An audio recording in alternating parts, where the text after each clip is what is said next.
అరే శ్రీరామనవమి పండుగ నాడు గాల్లో బాణం వదిలితే అదంతా వంకులు తిరుక్కుంటా పోతాదంట మస్జిద్ మీదకి. మరి ఇప్పుడు ఎవడు ఎన్ని వంకులు తిరుక్కొని వచ్చి అమ్మవారి తలకాయ నరికిండ్రు? అమ్మవారి తలకాయ లేచింది. ఆమరణ నిరాహార దీక్షణ చేస్తా గాని చంద్రానిగుట్ట ఎమ్మెల్యే ఎంఐఎం ఎంపీ వచ్చి ఈడ క్షమాపణ అడిగి అమ్మవారి ముందు తల పెట్టాల్సిందే. పోలీసులను నేను నమ్మా. ఎలక్షన్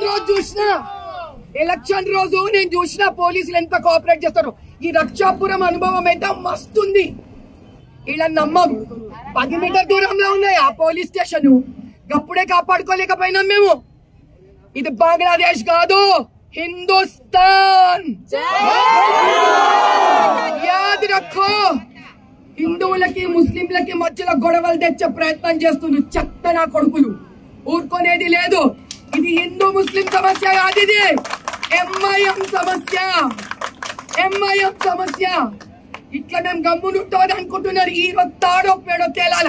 ఇది ఒక రోజు గాని, ఒక వారం గాని, ఒక నెల గాని, ఒక సంవత్సరం అన్న గాని తేల్చుకుంది దేని కలిసి కదలా. జై బోలో భారత్ మాతాకి.